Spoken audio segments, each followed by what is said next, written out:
بسم الله الرحمن الرحيم.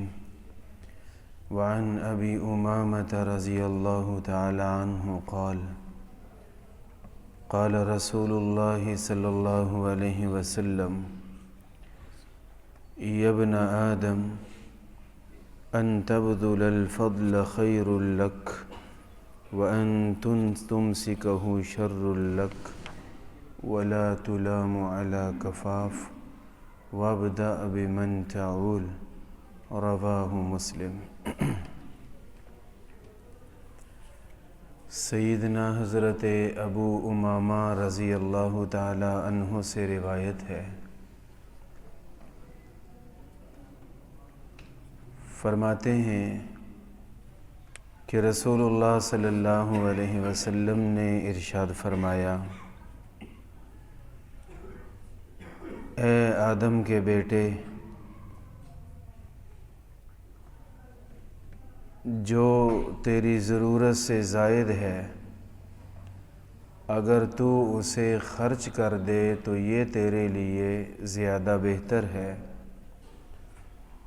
اور اگر تو اسے بچا کے رکھے تو یہ تیرے لیے برا ہے،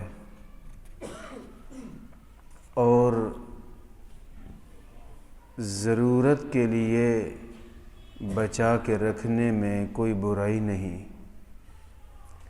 اور جب خرچ کرنا ہو تو سب سے پہلے ان پر خرچ کرو جن کا خرچہ آپ کے ذمے ہے۔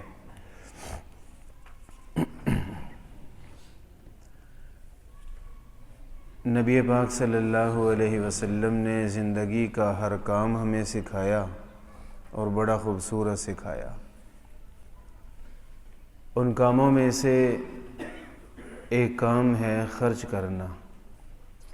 اس کے بارے میں آج چند احادیث مبارکہ عرض کی جائیں گی۔ دنیا میں جو آدمی بھی کماتا ہے وہ خرچ کرتا ہے، ہاں اس بات کا فرق ہے کہ کون کہاں خرچ کرتا ہے۔ کوئی آدمی کما رہا ہے اور کہیں نہیں لگاتا، بڑا بچا کے رکھا، بڑا کچھ جمع کیا، اور جب کوئی شادی وغیرہ کا موقع آیا تو بے حساب لٹایا، اور رسم و رواج پورے کرنے پر، ناچ گانے پر، حرام چیزوں پر، نمود و نمائش پر بڑا کہلانے کے لیے اس نے بے حساب پیسہ بہا دیا۔ لگایا تو اس نے بھی ہے، لاکھوں لگا دیے،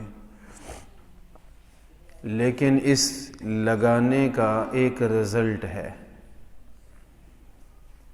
اور وہ رزلٹ یہ ہے کہ ایک تو جس اللہ نے دیا تھا وہ اللہ ناراض ہو گئے۔ انسان کی زندگی میں اس سے برا وقت کوئی نہیں آ سکتا کہ اللہ تعالیٰ بندے سے ناراض ہو جائے۔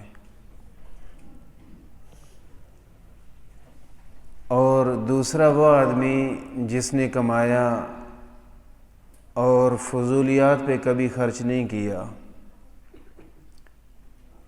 لیکن کوئی نیکی والی جگہ آئی تو وہاں بہت خرچ کیا۔ حج کے دن آئے، اس نے کہا کیا 6-7 لاکھ کی تو بات ہی کوئی نہیں، تو میں حج پہ جاؤں گا۔ کچھ پیسے جمع کر لیے اور کہا کہ عمرے پہ جا رہا ہوں۔ کچھ پیسے جمع کر لیے، مسجد بنوا دی، مدرسہ بنوا دیا۔ کچھ پیسے جمع کر لیے اور نظر میں تھا میرے محلے میں ایک بڑا غریب گھر رہتا ہے، ان کا پتہ نہیں روز کا گزارا کیسے چلتا ہے، ان کے بچے بھی ہیں، تو ان کے بچوں کی شادیاں بھی تو ہوں گی۔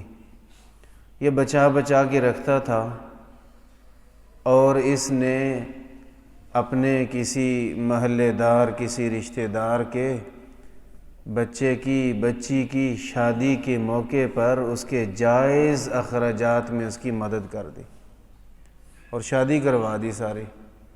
تو سبحان اللہ، بڑا اچھا خرچ کیا اس آدمی نے، میں نے کہا خرچ تو ہر ایک کرتا ہے اور کمایا خرچ کرنے کے لیے جاتا ہے، بس یہ مقدر کی بات ہے کہ یہ کہاں لگا رہا ہے۔ جس نے اللہ کی رضا کے لیے کسی نیک کام میں خرچ کر دیا، یا اللہ کی رضا کے لیے جس آدمی نے کسی ضرورت مند حاجت مند کی مدد کر دی، تو ایسے آدمی کو بہت کچھ ملا، اور سب سے بڑا تحفہ یہ ملا کہ جس اللہ نے مال دیا تھا وہ اللہ تعالیٰ اس سے خوش ہو گئے، اللہ تعالیٰ راضی ہو گئے۔ خرچ تو ہر آدمی کرتا ہی ہے، لیکن کون کہاں لگا رہا ہے۔ کچھ لوگ دوستوں پہ بڑا خرچ کرتے ہیں، گھر والوں کو دے کے راضی نہیں، آئے دن پارٹیاں، آئے دن دعوتیں اور فنکشن، لیکن گھر کا حال دیکھنے والا بھی نہیں ہے۔ تو خرچ تو یہ بھی کر رہے ہیں، لیکن نہ جانے کیا سوچ کر، اور تیرے اس مال کا کیا فائدہ کہ تیرا بچہ تو ترس رہا ہے اور تیرے غیر اس مال پہ عیاشی کر رہے ہیں۔ تیرے گھر والے تو تیرے آنے جانے دیکھ رہے ہیں اور روز دعوتوں کا سن رہے ہیں، ان کے لیے تو کچھ نہیں اور غیروں کے لیے بہت کچھ ہے۔ یہ خرچ کرنا بدبختی اور ظلم کے سوا کچھ نہیں ہے۔ تو خرچ کرنے کے لیے کچھ اصول بھی ہیں، کچھ جگہیں بھی ہیں۔ نبی کریم صلی اللہ علیہ وسلم نے ایک تو یہ ارشاد فرمایا کہ اللہ تعالیٰ جو آپ کو مال دیں اپنا وقت گزاریں اور بہت زیادہ جمع کرنے کے چکر میں نہ پڑیں، اس چکر میں نہ پڑیں۔ جمع کرنے سے مال جمع ہو جائے گا، لیکن اسی مال کی وجہ سے بہت ساری عیب اور خرابیاں بھی آ جائیں گی۔ لیکن بہرحال کسی نے حلال طریقے سے جمع کیا ہو اور اس نے مال کے حقوق ادا کیے ہوں، زکوٰۃ دے دی، عشر دے دیا، جو زندگی میں ایک حج فرض ہوتا ہے وہ الحمدللہ کر لیا، تو اور اپنے رشتہ داروں محلے داروں پہ خرچ کرتا ہے، کوئی نیکی کا موقع ہے وہاں بھی لگا دیتا ہے، پھر بھی اگر بچ رہے تو اس بچا لینے میں کوئی حرج نہیں ہے۔ یہ بچا کے رکھنے سے مراد کہ مال کے حقوق ادا نہ کرے اور اس مال پہ سانپ بن کے بیٹھ جائے، تو نبی پاک صلی اللہ علیہ وسلم نے فرمایا اے آدم کے بیٹے، یہ تیرے لیے بہت برا ہے، یہ کبھی بھی آپ کے حق میں نہیں ہو سکتا۔ قرآن کریم میں کئی جگہ ہے اور احادیث مبارکہ سے بھی معلوم ہوتا ہے کہ ایمان والا بھی کماتا ہے اور بے ایمان کافر بھی کماتا ہے، لیکن ایمان والا جو کما رہا ہے اس پہ مرضی اللہ کی چلتی ہے، اور جو بے ایمان محروم آدمی ہے وہ اپنی سوچ سے خرچ کرتا ہے۔ اللہ کی مرضی چلنے کا یہ مطلب نہیں کہ اب آپ بھوکے مریں گے، نہیں، ایسا نہیں ہے۔ آپ اچھا کھائیں پہنیں، آپ اپنے گھر والوں پہ لگائیں، اپنی جائز ضروریات پہ خرچ کریں، اسلام منع نہیں کرتا، بس چند شرائط ہیں، ان کا لحاظ رکھنے کو کہتے ہیں کہ اللہ کا حکم چلے گا، میرا اپنا حکم نہیں چلے گا۔ قرآن کریم میں اللہ تعالیٰ فرماتے ہیں ان اللہ اشترى من المؤمنین انفسهم واموالهم بان لهم الجنہ، کہ اللہ تعالیٰ نے ایمان والوں سے ان کی مال بھی خرید لیے اور ایمان والوں کی جانیں بھی اللہ نے خرید لی، جان بھی اللہ نے خرید لی، مال بھی اللہ نے خرید لیے، اور اس کے بدلے میں کیا ملے گا؟ فرمایا اس کے بدلے میں ایمان والے کو اللہ تعالیٰ جنت عطا فرمائیں گے۔ مال خرید لیا۔ آج صبح درس قرآن پاک میں بات ہو رہی تھی من ذا الذی یقرض اللہ قرضا حسنا، اللہ نے خرید لیا۔ اللہ کو ضرورت ہے خریدنے کی؟ نہیں، کوئی ضرورت نہیں۔ تو پھر کیوں خرید لیا؟ خریدنے سے مراد سچی مچی کا خریدنا نہیں، بلکہ صرف یہ مراد ہے کہ ایمان والوں سے معاہدہ ہو جاتا ہے پیسہ تمہارا ہی ہوگا، مرضی ہماری چلے گی۔ اور ہماری مرضی کا مطلب کہ آپ اپنی ہر جائز ضرورت پوری کریں، بس جہاں سے روکے وہاں نہیں لگانا آپ نے۔ اور جان بھی اللہ نے خرید لی، تو یہ مال دیا کس نے تھا؟ دیا بھی تو اللہ نے تھا۔ جان دی کس نے؟ اللہ نے۔ تو اللہ نے خرید لی۔ خریدے تو اللہ تعالیٰ تب جب ہم ان چیزوں کے مالک ہوں، مالک ہی آگے چیز بیچ سکتا ہے نا۔ تو اللہ رب العالمین خود مالک ہیں، تو اللہ تعالیٰ خرید کیسے رہے ہیں؟ خریدنے سے مطلب کہ ایمان والوں سے ہماری بات طے ہو گئی کہ آپ کی جان پر، آپ کے مال پہ مرضی ہماری چلے گی۔ اس کے بدلے میں کیا ملے گا؟ فرمایا بدلے میں یہ ہوگا کہ دنیا میں مرضی ہماری چلے گی، آخرت میں مرضی تمہاری چلے گی۔ جو مانگو گے ملے گا، جو چاہو گے حاضر ہوگا۔ وَلَكُمْ فِيهَا مَا تَشْتَهِي أَنفُسُكُمْ، قرآن کریم کی یہ آیت بڑی عجیب آیت ہے، جتنا اس پہ انسان سوچے دل بڑھتا ہے انسان کا۔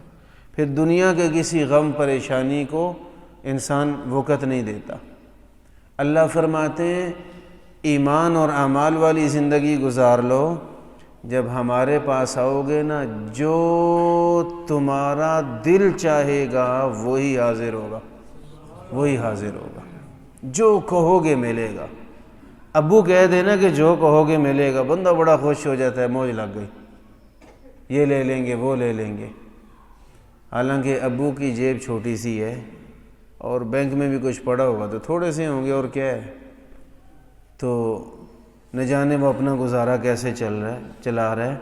تو اللہ نے جب فرما دیا نا جو کہو گے ملے گا، سبحان اللہ، پھر تو اللہ کے خزانوں میں ماشاءاللہ ہمیں کسی چیز کی کمی نہیں ہوگی، اور جنت وہ جگہ ہے جہاں ہر چاہت پوری ہوگی، ہر چاہت پوری ہوگی۔ مولانا شاہ حکیم محمد اختر رحمہ اللہ کراچی والے چند سال پہلے وفات پا گئے، وہ ایک مثال دیا کرتے تھے بڑی پیاری۔ کہتے ہیں انسان دنیا میں چاہتا ہے کہ اس طرح ملے، لیکن ملتا اس طرح، چاہت پوری نہیں ہوتی، تو پھر کیا کیا جائے؟ فرماتے تھے غم کرنے کی کوئی بات نہیں، پریشان ہونے کی، دل ٹوٹنے کی کوئی بات نہیں، اس لیے کہ دنیا کی زندگی بڑی تھوڑی ہے، بہت تھوڑے وقت کے لیے ہم دنیا میں آئے۔ جس کی عمر 20 سال ہے تو وہ آج سے 20 سال پہلے کچھ بھی نہیں تھا، نام نشان بھی نہیں تھا، اتنا سا تو وقت لے کے آئے۔ تو اس وقت میں فرماتے ہیں کہ ذرا سا ہی حوصلہ کر لو، اور جب جنت میں پہنچیں گے اللہ تعالیٰ ساری خواہشیں پوری کر دیں گے۔ وہ مثال دیتے ہیں کہ ایک آدمی جا رہا ہو سفر پہ، راستے میں کسی جگہ رکیں، قیام طعام پہ رک گئے، چائے پتہ کی تو 250 کا کپ، 270 کا کپ ملا جی، اور پی تو اس سے اچھا تو یہ ہوٹل والا بناتا ہے، وہ ہے بھی کسی کھاتے کی نہیں۔ وہاں بندہ کیا کرتا ہے؟ لڑنا شروع کر دیتا ہے، جنگ لڑتا ہے، نہیں کچھ نہیں کرتا، بندہ اپنے آپ کو یہ کہہ کے تسلی دے لیتا ہے۔ جب دل ٹوٹتا ہے نا، یار اتنے پیسے بھر کے بھی چائے نہیں مزے کی ملی، 2 ریال کی چائے خریدی اور وہ بھی کسی کھاتے کی نہیں، تو دل ٹوٹتا ہے۔ تو بندہ کیا سوچتا ہے؟ اچھا چلو کوئی بات نہیں، یہ وقت گزار لوں، یہ سفر پورا کر لوں، دن پورے کر لیں، گھر جا کے اپنی مرضی کی چائے بنا کے پی لیں گے، یہی سوچتے ہیں نا۔ بس گھر ہے جنت، سیدنا آدم علیہ السلام کو پیدا کر کے اللہ تعالیٰ نے جنت گھر بنا دیا تھا، پھر اللہ کی حکمتوں کے تحت ہم یہاں پہ آئے ہیں اور واپس وہیں پہ جانا ہے۔ یہاں کوئی مرضی کی چیز نہ بھی ملے تو بس دل کو دے لیں تسلی کہ گھر جا کے اپنی پسند کی چیز لے لیں گے، اپنے دل کو تسلی دے لیں۔ کچھ چیزیں وقتی طور پہ ہوتی ہیں، جیسے چائے کا کپ ہے، 2 منٹ لگتے ہیں پیتے ہوئے، اور گھنٹے 2 گھنٹے 4 گھنٹے اس سے گزر جاتے ہیں، اور کچھ چیزیں ایسی ہوتی ہیں وہ پوری زندگی کے لیے ساتھ ہو جاتی ہیں، پسند نہیں ہوتی، تو کوئی بات نہیں، اگر نہیں پسند اس طرح صبر اور استقلال سے وقت گزار دو کہ کبھی زبان پہ مالک کا شکوہ نہ آئے، اور جب جاؤ گے تو اللہ تعالیٰ تمہاری چاہت کی چیز تمہیں دے دے گا۔ حتیٰ کہ قرآن پاک میں اللہ تعالیٰ نے فرمایا کہ بیویوں کے بارے میں فرمایا کہ وَعَسَىٰ أَن تَكْرَهُوا شَيْئًا وَهُوَ خَيْرٌ لَكُمْ وَعَسَىٰ أَن تُحِبُّوا شَيْئًا وَهُوَ شَرٌّ لَكُمْ۔ یہ بات چل رہی ہے قرآن پاک میں کہ وہ پسند ہی نہیں ہے اور نکاح ہو گیا ہے، بھائی کس نے کہا تھا کرو نہ کرتے؟ شریعت نے مجبور نہیں کیا کہ جہاں آپ کا ذہن نہیں ہے وہاں کرو ہی کرو، لیکن جب آپ نے کسی کے کہنے پہ یا اپنی مرضی سے کر ہی لی ہے تو اب اللہ تعالیٰ فرماتے ہیں کہ یاد رکھو، ایک انسان کی پسند ہوتی ہے، ضروری نہیں، اللہ فرماتے ضروری نہیں کہ جو تمہیں چیز پسند ہو وہ تمہارے لیے بہتر بھی ہوگی، اور فرمایا کہ ضروری نہیں کہ جو چیز تمہیں پسند نہیں ہے وہ تمہارے لیے بہتر نہ ہو، بلکہ فرمایا عین ممکن ہے تمہارے حق میں فائدے کی چیز وہی ہو جو پسند نہیں ہے۔ انسان کبھی کبھی صرف ایک آدھ چیز کو دیکھتا ہے، کوئی چیز خرید رہا ہے، نکاح کر رہا ہے، تو مکان خرید رہا ہے، گاڑی لے رہا ہے، ایک آدھ چیز کو دیکھ کے سارا خوش اور ناخوش ہو جاتا ہے، وہ نہیں جانتا کہ آگے چل کے کیا کچھ ہونے والا ہے، وہ نہیں جانتا۔ اللہ فرماتے ہیں واللہ یعلم وانتم لا تعلمون، اللہ جانتا ہے اور تمہیں کوئی پتہ نہیں کہ کل کیا ہونا ہے، تم کیا جانو کل کیا ہونے والا ہے۔ تو اس لیے اللہ تعالیٰ جو دے دیں بس خوش ہو کے دکھا دیں، اس پہ خوش ہو کے دکھا دیں۔ تو اللہ تعالیٰ کی نعمت پہ خوش ہو جانا یہ شکر بھی ہے، اور یہ نعمت کی قدر بھی ہے، اور مزید نعمتیں ملنے کا ذریعہ بھی ہے۔ تو خرچ کرنا چاہیے، کہاں خرچ کریں؟ کرتا تو ہر آدمی ہے۔ اس کے بارے میں یہ بات چل رہی ہے کہ کہاں پہ خرچ کریں، تو نبی کریم صلی اللہ علیہ وسلم نے فرمایا اے ابن آدم، بچا بچا کے رکھنا تیرے لیے بہتر نہیں، خرچ کرنا تیرے لیے زیادہ بہتر ہے۔ اور فرمایا کہ اگر خرچ کرنا ہے تو کہاں کریں؟ اس میں سب سے پہلا درجہ اور سب سے پہلا حق کہ کہاں پہ خرچ کریں، رسول اللہ صلی اللہ علیہ وسلم نے فرمایا کہ تمہارے گھر کے افراد ہیں ان پہ سب سے زیادہ خرچ کرو، اپنے گھر کے افراد پہ خرچ کرو، ان کی تعلیم کے لیے، ان کی صحت کے لیے، ان کی مناسب اور اچھی رہائش کے لیے تم سے جتنا ہو سکے یہیں خرچ کرو۔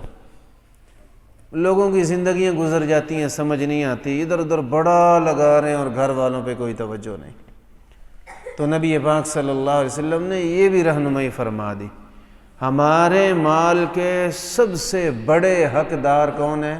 اپنے گھر والے، اپنے گھر والے، حتیٰ کہ مسجد میں دینا، مدرسے میں دینا، اور کسی غریب مسکین کو دینا، کسی اچھے کام میں لگانا، یہ بہت اچھی باتیں ہیں، لیکن ان سے بھی پہلا نمبر آپ کے گھر کے اندر رہنے والوں کا ہے، آپ کے ماں باپ کا ہے، آپ کے بیوی بچوں کا، بہن بھائیوں کا ہے، باقی ساری باتیں بعد کی ہیں۔ بخاری شریف میں حدیث ہے، رسول اللہ صلی اللہ علیہ وسلم سیدنا حضرت سعد بن ابی وقاص رضی اللہ تعالیٰ عنہ کی عیادت کرنے گئے۔ وہ بیمار تھے اور کافی بیمار تھے، اور انہیں لگ رہا تھا کہ شاید اسی بیماری میں دنیا سے چلا جاؤں گا۔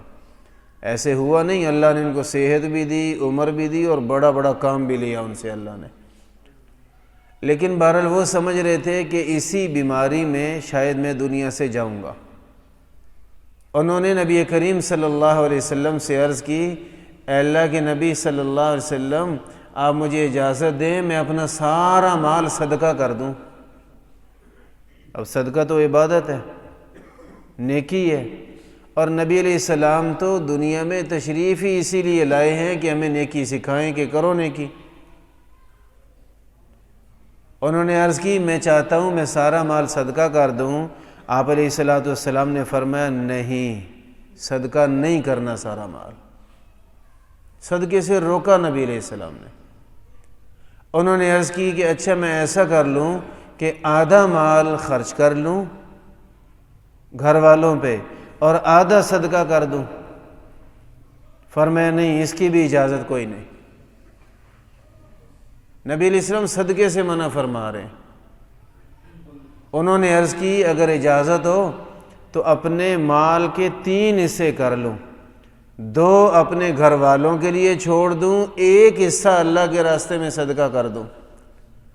آپ نے فرمایا کہ دیکھو آپ نے کمایا ہے تو آپ کا بھی کچھ حق ہے، لیکن آپ پہ پابندی لگا رہے ہیں۔ چلو آپ نے اگر خرچ کرنا ہی ہے، صدقہ کرنا ہی کرنا ہے تو چلو تیسرا حصہ کر لو، یعنی مال کے 2 حصے گھر والوں کے لیے چھوڑ دو، 1 حصہ اللہ کے راستے میں صدقہ کر دو۔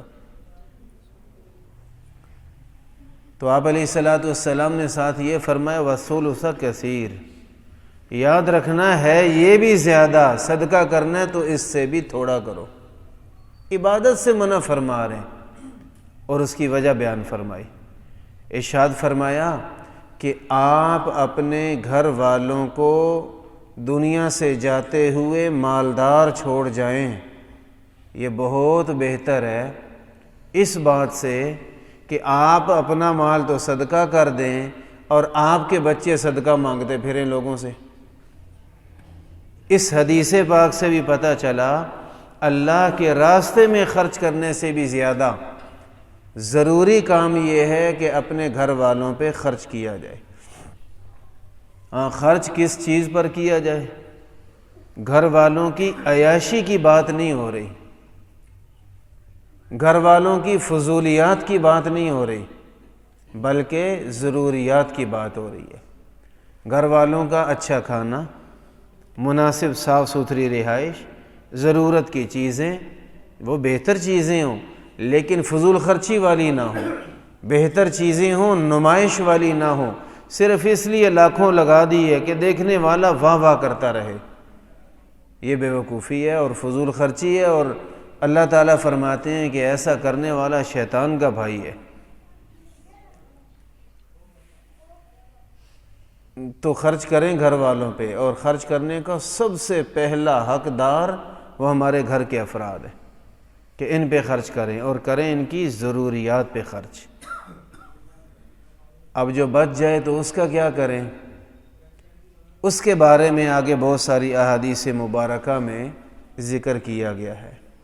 جو گھر کے افراد سے بچ جائے تو آپ کے اس مال کے، اگر آپ سمجھتے ہیں کہ آگے ضرورت آ رہی ہے، تھوڑا جمع کر لیں، زکوٰۃ دے کے صدقہ نکال کے باقی جمع کر لیں، اور اگر آپ سمجھتے ہیں پھر بھی زائد ہے تو آپ اپنے رشتہ داروں پہ خرچ کریں۔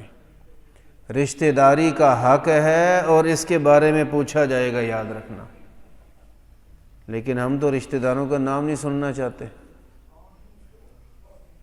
ہو جی اپنوں سے تو پرائے بہتر ہوتے ہیں، ایسا نہیں ہے۔ پرائے لوگوں کے ساتھ ہم نے بنا کے رکھی ہوتی ہے، اپنوں کے ساتھ بگاڑ کے رکھی ہوتی ہے، اس لیے چونکہ ان سے بنا کے رکھی ہے تو وہ اچھے لگ رہے ہیں، رشتہ داروں سے بگاڑی ہوئی ہے تو اچھے نہیں لگ رہے۔ اور رشتہ داروں کے ساتھ نبھانے کے اصول جو قرآن و سنت نے دیے، اللہ کی قسم بڑے کمال کے اصول ہیں۔ انشاءاللہ اس پہ بھی بات آئے گی۔ تو آج تو بات ہو رہی ہے خرچ کرنے کی، تو اپنے رشتہ داروں پہ خرچ کرنا اللہ کو بڑا پسند ہے۔ علماء کرام نے لکھا ہے، قرآن و سنت کی روشنی میں بہت ساری حدیث کا خلاصہ لکھا ہے کہ جس آدمی نے زکوٰۃ دینی ہے وہ اپنے علاقے میں دے، دوسرے شہر میں نہ بھیجے۔ وہاں بھی لگ جائے گی، دوسرے شہر میں بھی لگ جائے گی، ادا ہو جائے گی، لیکن بہتر یہ ہے کہ اپنے علاقے کے غریب کو دے۔ لیکن ساتھ مسئلہ لکھا کہ اگر دوسرے شہر میں اس کا قریبی رشتہ دار رہتا ہے اور وہ ضرورت مند ہے شریعت کہتی ہے ہمارا یہ اصول توڑ دو اور اس کو جا کے زکوٰۃ پہنچاؤ۔ تو اپنے گھر والوں کے بعد دوسرا نمبر آپ رشتہ داروں پہ خرچ تو کریں، پھر دیکھیں کہ وہ کیسے ہیں۔ ہم نے خرچ کرنے کے ایک بڑے لگے بندے اصول بنا رکھے ہیں اور اس سے ایک قدم بھی ہٹنا نہیں چاہتے، اسی لیے یہ مسائل پیدا ہوتے ہیں۔ تو انشاءاللہ ایک درس آئے گا رشتہ داری پہ پورا۔ تو یہاں یہ ہے کہ خرچ کرنے میں دوسرے نمبر پہ آپ کے زیادہ حقدار آپ کے رشتہ دار، آپ کے بہن بھائی ہیں، بھانجے بھتیجے ہیں، آپ کے اور قریبی رشتہ دار ہیں، ان کا خیال کریں، کوئی چیز ان کو بھی لے کے دے دیں، تو یہ لوگ بھی حقدار ہیں۔ اور حدیث پاک میں صبح میں نے عرض کی تھی درس قرآن پاک میں، قرآن کریم میں ایک آیت ہے وَلَا يَحْسَبَنَّ الَّذِينَ يَبْخَلُونَ بِمَا آتَاهُمُ اللَّهُ مِنْ فَضْلِهِ هُوَ خَيْرٌ لَّهُمْ بَلْ هُوَ شَرٌّ لَّهُمْ سَيُطَوَّقُونَ مَا بَخِلُوا بِهِ يَوْمَ الْقِيَامَةِ۔ اللہ تعالیٰ نے فرمایا یہ جو کنجوسی کرتے ہیں نا، یہ نہ سمجھیں کہ ہم بڑا اچھا کام کر رہے ہیں کوئی فائدہ ہو جائے گا، فائدہ نہیں ہے۔ کنجوسی کرنے میں تمہارے لیے تباہی بربادی ہے، شر ہی شر ہے تمہارے لیے، اور قیامت کے دن لگ پتہ جائے گا اس کنجوسی کا انجام کیا ہوتا ہے۔ وہاں حدیث پاک میں آتے ساتھ رسول اللہ صلی اللہ علیہ وسلم نے اسی آیت مبارکہ کی تفسیر فرماتے ہوئے فرمایا کہ جو آدمی زکوٰۃ نہیں دیتا تھا اس آدمی کا مال سانپ کی شکل میں آ کے قیامت کے دن اس کے گلے میں آ کے لپٹ جائے گا اور اس کے چہرے پہ ڈنگ مارتا رہے گا اور اس کو کاٹ کے کھائے گا اور اس کو کہے گا میں ہوں تیرا مال جس کو بچا بچا کے رکھا تھا۔ اور اسی کے ساتھ رسول اللہ صلی اللہ علیہ وسلم نے فرمایا، تفسیر ابن کثیر میں لکھا ہے کہ کسی آدمی سے اس کے رشتہ دار نے اپنی مجبوری کی وجہ سے مدد مانگی کہ میرے گھر کھانے کے لیے کچھ نہیں، آپ میرے عزیز ہیں تو آپ کو اللہ نے بڑا کچھ دیا، تھوڑا میرا تعاون کر دو۔ وہ واقعی حاجت مند تھا اور بنیادی ضرورت کے لیے اس نے مانگا ہے، اور اس نے گنجائش کے باوجود نہیں دیا، خالی بھیج دیا، یا دیکھ رہے ان کے حالات کیسے ہیں اور پھر بھی نہیں لگا کے راضی۔ رسول اللہ صلی اللہ علیہ وسلم نے فرمایا کہ قیامت کے دن اس کا مال بھی اس کے گلے میں سانپ کی شکل میں آ کے پڑ جائے گا، یہی عذاب اس کو بھی ہوگا۔ جو زکوٰۃ نہیں دے رہا اس کا بھی یہی عذاب ہے، زکوٰۃ دینے کے بعد گھر کی ضروریات پوری کرنے کے بعد کچھ بچا ہوا ہے اور اپنے قریبی رشتہ دار بھوک سے مر رہے ہیں، مجبور ہوئے پڑے اور یہ ان کے اوپر لگا کے راضی نہیں ہے، تو اس کا مال بھی وبال بنے گا۔ معلوم ہوا کہ مال صرف مال نہیں ہوتا، وبال بھی ہوتا ہے کبھی کبھی۔ تو مال پہ صرف خوش نہیں ہوتے، تھوڑا سوچنا بھی ہوتا ہے کہ یہ آیا کس ذریعے سے ہے، اللہ کی رضا والا ذریعہ ہے، اور یہ جا کہاں پہ رہا ہے، اللہ کی رضا والے کام پہ جا رہا ہے تو ٹھیک ہے، اور اگر یہ غلط سمت سے آیا ہے یا غلط سمت جا رہا ہے، اللہ کی ناراضگی والے راستے سے آیا یا اسی طرف جا رہا ہے، تو یہ مال نہیں ہے، اللہ کی قسم دنیا اور آخرت میں وبال ہے۔ یہ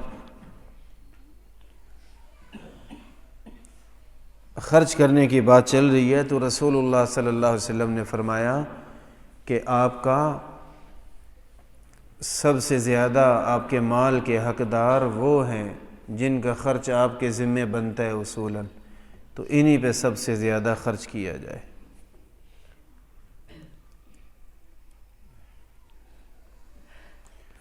نبی کریم صلی اللہ علیہ وسلم نے فرمایا ایک زمانہ قیامت سے پہلے بھی ایسا آئے گا کہ مال کی کوئی وقت رہ نہیں جائے گی۔ آپ نے فرمایا لوگوں صدقہ کرتے رہو، آج وقت ہے کرنے کا۔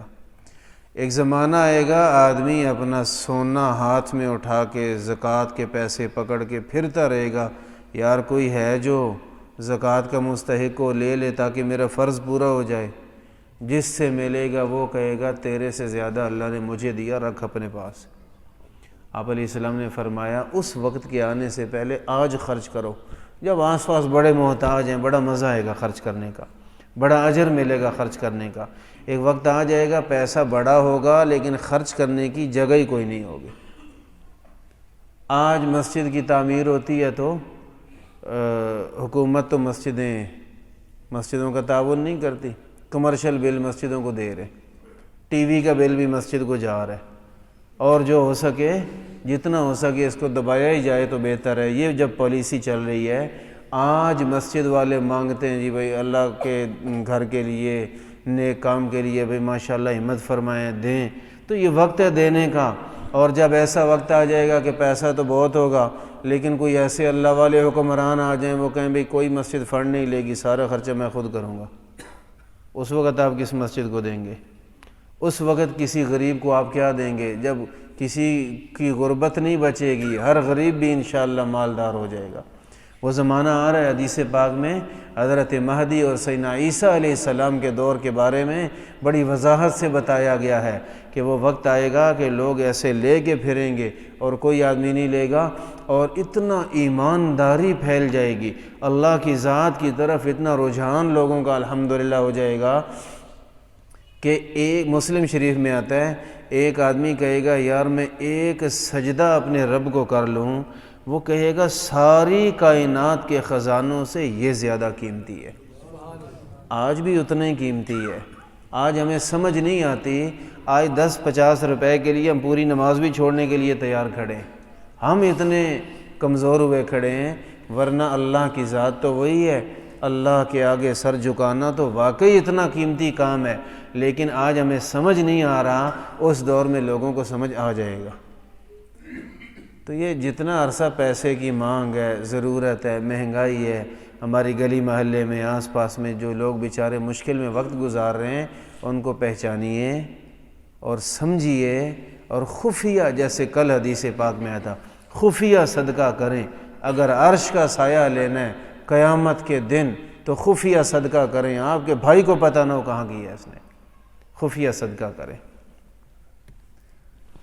تو نبی علیہ الصلوۃ والسلام نے فرمایا لوگوں آج صدقہ کر لو، ایک وقت ایسا آنے والا ہے کہ لوگ زکوٰۃ لے کے نکلیں گے اور کوئی بھی مستحق زکوٰۃ نہیں ملے گا۔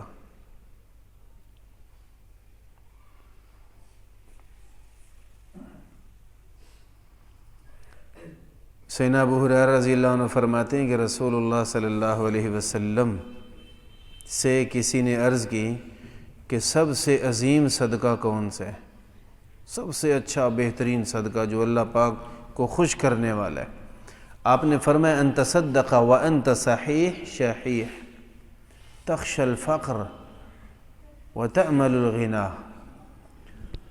فرمایا سب سے بہترین صدقہ یہ ہے کہ جس میں 4 باتیں ہوں۔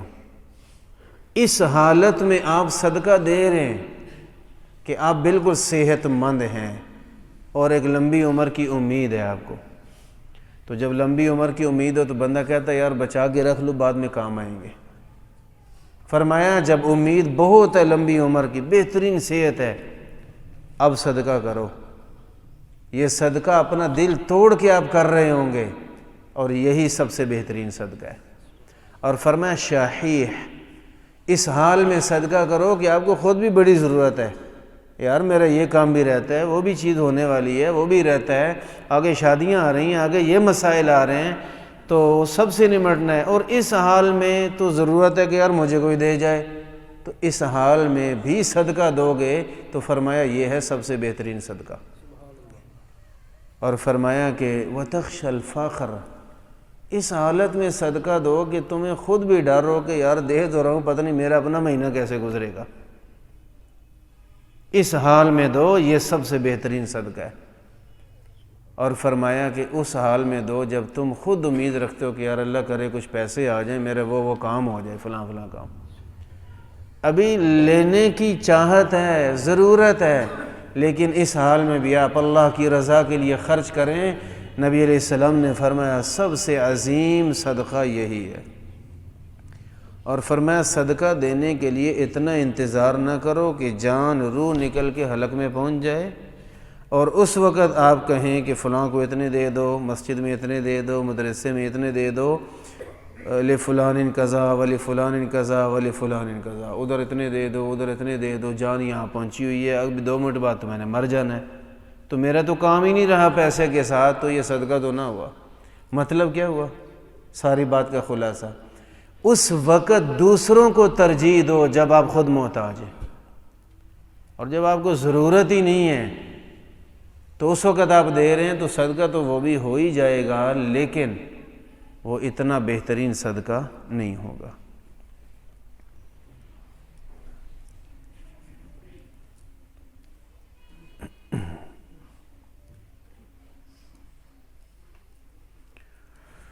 اللہ اکبر۔ سیدنا ابو ذر رضی اللہ تعالیٰ عنہ فرماتے ہیں کہ ایک مرتبہ میں نبی کریم صلی اللہ علیہ وسلم کی خدمت میں حاضر ہوا، اور آپ علیہ الصلوۃ والسلام کعبہ کے سائے میں تشریف فرما تھے۔ جب نبی علیہ السلام نے مجھے دیکھا تو ایک بات فرمائی، فرمایا ہم الاخسرون ورب الکعبہ،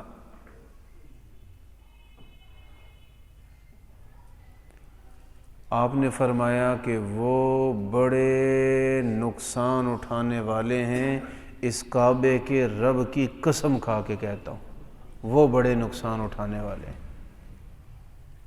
میں نے پوچھا اے اللہ کے نبی صلی اللہ علیہ وسلم، میرے ماں باپ آپ پر قربان ہوں، یہ کن بدقسمتوں کے بارے میں آپ فرما رہے ہیں کہ وہ بڑے نقصان اٹھانے والے ہیں؟ آپ نے فرمایا ہم الاکثرون اموالا، جن لوگوں کے پاس مال زیادہ ہے میں ان کی بات کر رہا ہوں، رب کعبہ کی قسم وہ لوگ بہت نقصان اٹھانے والے ہیں۔ کون؟ جن کے پاس پیسہ زیادہ ہے۔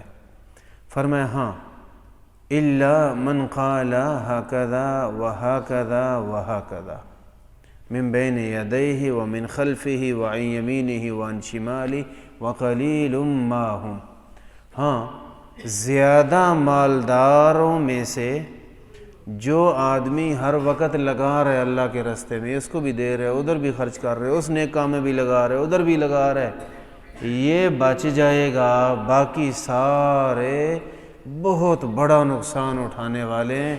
اور نبی علیہ السلام نے فرمایا کہ ہر طرف جو نیکی میں لگا رہے ہیں یہ بچے گا، وقلیل ما ہم، اور ایسے لوگ ہیں بہت تھوڑے، مالداروں میں ایسے لوگ بہت تھوڑے ہیں جو اس درجے تک ماشاءاللہ ہوں کہ اللہ نے دیا بھی بڑا ہے اور یہ خرچ بھی بڑا کرتا ہے۔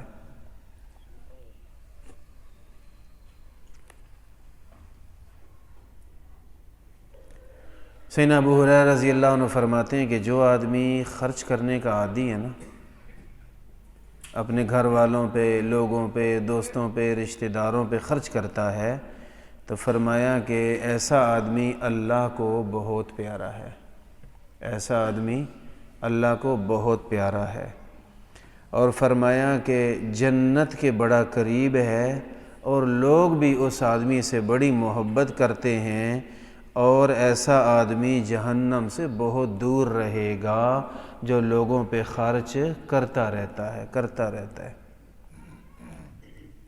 اور فرمایا والبخیل بعید من اللہ، اور جو کنجوس ہے وہ اللہ سے دور ہے، کنجوس ہے وہ اللہ سے دور ہے۔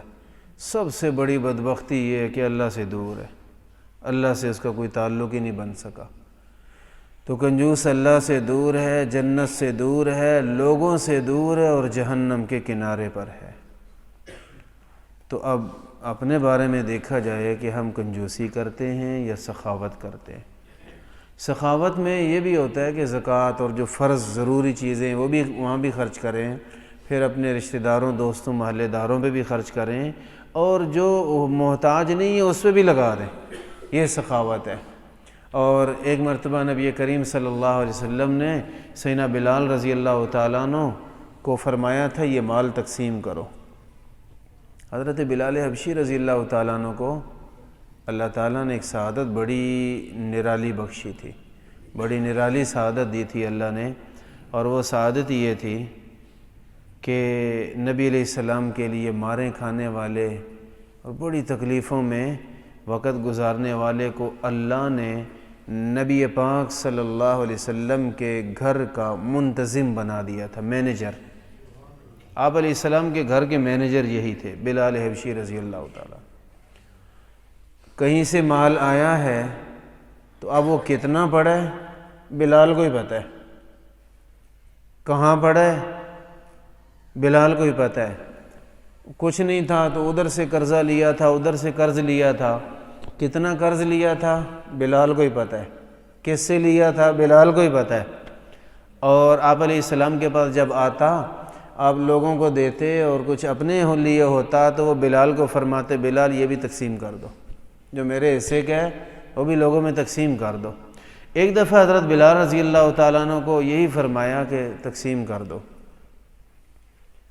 تو سونا تھا، بحرین سے بڑا مال آیا تھا، تو وہ بحساب کتاب سے دیکھ دیکھ کے تقسیم کر رہے تھے۔ تو نبی علیہ السلام نے فرمایا بلال کھلے دل سے خرچ کر، ختم کرنے والی بات کر، تو یہ تو نہیں ڈر رہا کہ میں زیادہ خرچ کروں گا تو عرش والا مجھے دیتے ہوئے کنجوسی کرے گا، یعنی تو سخی ہوگا اور عرش والا کنجوس ہو جائے گا، یہ خطرہ تو نہیں ہے کہیں؟ بلال کھلا خرچ کر، عرش والے سے کنجوسی سے نہ ڈرنا، وہ تجھے کئی گنا اسی دنیا میں عطا فرمائے گا۔ اور اللہ پاک دیتے ہیں، اللہ تعالیٰ دیتے ہیں، بے حساب دیتے ہیں، بڑا دیتے ہیں اللہ تعالیٰ۔ آپ کھلا خرچ کر کے دیکھیں، لگا کے دیکھیں، ہاں ہو اللہ کے لیے دیتے ہوئے اگر یہ نیت ہے کہ دیکھنا یہ کہے گا یار بڑا سخی ہے، تو پھر یہ پتہ نہیں سخی کہے نہ کہے پیسہ برباد کر دیا، آپ نے کر دیا برباد، کوئی نہیں ملنا کچھ بھی، نہ ثواب آخرت میں نہ کوئی فائدہ دنیا میں، بیڑا غرق ہو گیا۔ ساری دنیا کو دل سے نکال کے ایک اللہ کی رضا، اللہ کا حکم، نبی علیہ السلام کا حکم سمجھ کے دیں، اور امید بھی صرف اپنے رب سے رکھیں۔ یہ مجھے اچھا کہیں گے یا یہ مجھے برا کہیں گے، جو کہنا کہہ لیں، میں ان کا کچھ نہیں بگاڑ سکتا، یہ میرا کچھ نہیں بگاڑ سکتے، میں ان کو کوئی نفع نہیں دے سکتا، یہ مجھے کوئی نفع نہیں دے سکتے۔ یہ تو ہمارا ایمان ہے کہ لوگ آپ کو نہ کوئی نفع دے سکتے ہیں اور نہ ہی کوئی نقصان۔ کوئی نفع لوگوں کے ذریعے ہوتا ہوا نظر آ رہا ہے تو یہ ذریعہ ہیں، دینے والی ذات اللہ کی ہے، دینے والی ذات اللہ کی ہے۔ اگر باہر سے کسی نے کچھ پیسے بھیجیں اور آپ کے بھائی نے بھیجیں اور ایک گلی کا بندہ آ کے وہ 10,000 50,000 آپ کو دے رہا ہے کہ اس نے بھیجے ہیں، تو یہ تھوڑا دے رہا ہے، وہ بھیجنے والا تو کوئی اور ہے، وہ نہ بھیجتا میں دیکھتا یہ آپ کو کیسے دے جاتا۔ یہ جو بندوں سے فائدہ ہو رہا ہے نا، دینے والی ذات یہ بھی اللہ کی ہے، اللہ نہ فائدہ دینے چاہتے میں دیکھتا 1 روپیہ بھی کوئی آپ کو دے جاتا۔ تو بندے واسطہ ہیں، نفع کا بھی نقصان کا، لیکن یہ کچھ نہیں ہے، سب کچھ اللہ کی طرف سے ہے۔ تو اللہ کے لیے دیں اور بس، لوگوں سے نہ اچھائی کی ضرورت نہ برائی کی ضرورت۔ لوگوں کے خوف اور تصور کو دل سے نکال ہی دیا جائے تو انشاءاللہ پھر اللہ کا دینا دیکھیں اللہ کیسے عطا فرماتا ہے، اللہ تعالیٰ کیسے عطا فرماتا ہے۔ تو نبی پاک صلی اللہ علیہ وسلم نے ارشاد فرمایا کہ جو سخی ہے وہ اللہ کے بڑے قریب ہے، جنت کے قریب ہے، لوگوں کو بڑا پیارا ہوتا ہے، اور سخی آدمی جہنم سے بہت دور ہوتا ہے، اور جو بخیل ہے، کنجوس ہے، وہ اسی کا الٹ ہے۔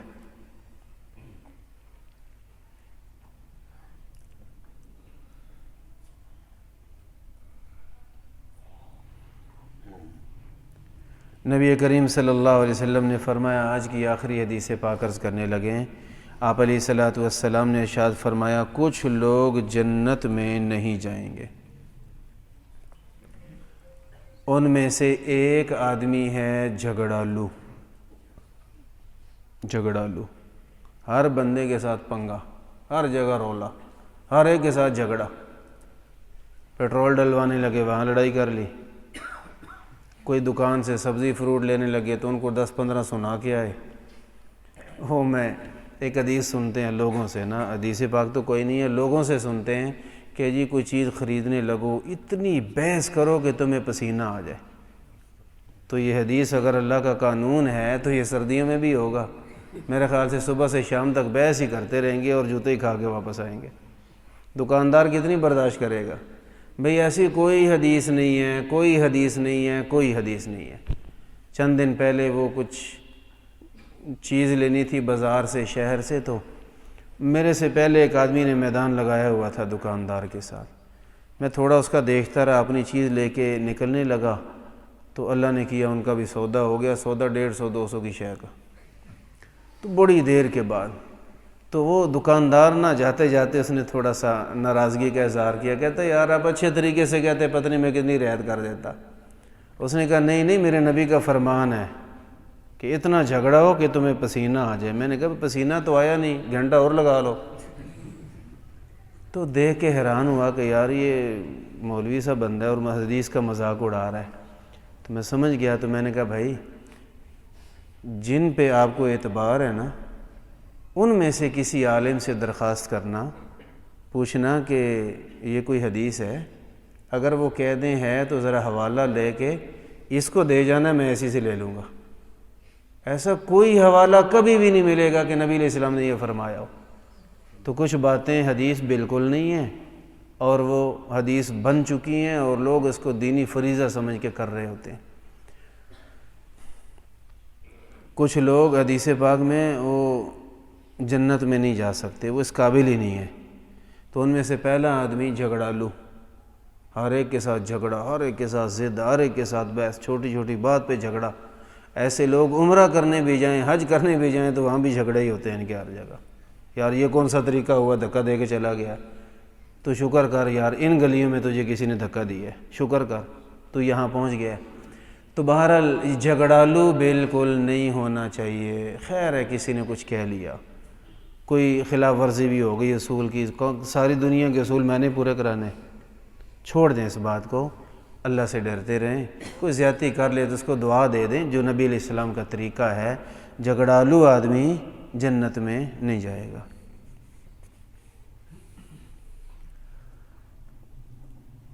دوسرا حدیث پاک میں بخیل آدمی جنت میں نہیں جائے گا۔ بخیل میں جو سب سے پہلی اور بنیادی چیز ہے وہ یہ ہے کہ جو کام اللہ نے فرض کیے ہیں وہ بھی نہیں کرتا۔ زکوٰۃ دینا فرض ہے، مالدار اچھا بھلا زکوٰۃ دے کے راضی نہیں، کہتا نہیں دینا۔ اور اللہ رب العالمین نے اس کو اتنا مال دیا کہ حج فرض ہے، نہیں کرتا، بھائی پیسے لگتے ہیں میں کوئی نہیں حج کروں گا۔ تو جو اللہ کے حکموں کو توڑ کے بچت کر رہا ہے نا، یہ اصل بخیل ہے، یہ کنجوس ہے۔ تو ایسا کنجوس آدمی جنت میں نہیں جائے گا۔ ابھی تھوڑی دیر پہلے وہ حدیث میں نے عرض کی تھی سانپ والی، ولا منان، نبی کریم صلی اللہ علیہ وسلم نے ارشاد فرمایا منان بھی کبھی جنت میں نہیں جائے گا۔ یہ کون ہے؟ منان سے مراد وہ آدمی جو احسان کر تو بیٹھتا ہے، پھر اس احسان کو گنتا رہتا ہے، ارے میں نے تیرا یہ کام کیا تھا، یاد ہے نا، میں نہ کرتا باشو تو پتہ نہیں کیا ہوتا، تو مر گیا ہوتا بھوکا، وہ میں نے سفارش کی تھی تو تیرا کام بنا تھا، دیکھو میں نے آپ کا کام کیا ہے، جہاں 4 بندے دیکھے وہاں جلدی سے یاد کرایا، دیکھا نا میں نے کیا تھا نا آپ کا کام۔ اللہ پناہ عطا فرمائے کسی پہ چھوٹا سا یا بڑا احسان کریں، کبھی بھی اپنے دل میں بھی نہ لائیں کہ یار یہ میرا شکریہ ادا کرے۔ اللہ تعالیٰ نے تو یوں دلوں کو پاک کیا نا، لوگوں کے محتاج نہ رہیں کہ یار اس کو میں نے کوئی اس کا کام کر دیا تھا تو اب میرا شکریہ ادا کرتا ہی رہے، ساری زندگی میری تسبیح پڑھے کیونکہ میں نے اس کا کام کیا تھا، اور یہ کہ جہاں ملے بس جھک کے ملے کیونکہ میں نے اس کا کام کیا تھا۔ بھئی یہ شیطانی ذہن بالکل نہیں ہونا چاہیے۔ کسی کی خدمت کریں صرف یہ سوچ کے اللہ راضی ہو جائے، بس اللہ پاک ضرور ہو جائیں گے، اس آدمی بیچارے کو معافی دے دو جس نے کوئی آپ سے کام لے لیا، تو کبھی بھی اس کے سامنے، اور جس پہ احسانات ہوں اس کے سامنے عاجزی سے بات کریں، اس کے سامنے عاجزی سے بات کریں، اس کے سامنے دوسرے لہجے میں نہیں بات کرنی چاہیے۔ تو اللہ والوں کو دیکھا ہے جن پہ احسانات ہوتے ہیں اس کے سامنے اور ذرا ڈر کے ہی بولتے ہیں کہ میں تھوڑی سی اونچی بات کر بیٹھا، اس کا دل نہ ٹوٹ جائے، یہ سمجھے یار وہ کام کیا تھا نا اس لیے ایسے بول رہا ہے، تو وہ اپنے عام لیول سے بھی نیچے ہو جاتے ہیں جس پہ احسان کیا ہو، اور یہ ایک بڑا پن ہے، سچی مچی کا بڑا پن ہے، اور اللہ پاک اس سے راضی ہوتے ہیں۔ اور قرآن کریم میں کسی پہ احسان کرو، کسی کی ضرورت پوری کر دو، تو اللہ تعالیٰ فرماتے ہیں کہ میرے پیارے وہ ہیں جو یہ سوچ کر احسان کرتے ہیں لا نريد منكم جزاء ولا شکورا انما نطعمكم لوجه اللہ لا نريد منكم جزاء ولا شکورا. ہم جو احسان کر رہے ہیں، آپ کی ضرورت پوری کر رہے ہیں، صرف اللہ کے لیے کر رہے ہیں. ہمیں اس بات کی ضرورت ہی نہیں کہ ابھی جاتے ہوئے بھی شکریہ ادا کرو، یہ بھی ضرورت نہیں ہے. آپ نہ شکریہ ادا کریں ہم پھر بھی خوش ہیں آپ سے. تو اگر یہ لوگوں کا بوجھ اتار لیا جائے نا، اللہ کی قسم زندگی بڑی آسان ہو جائے گی.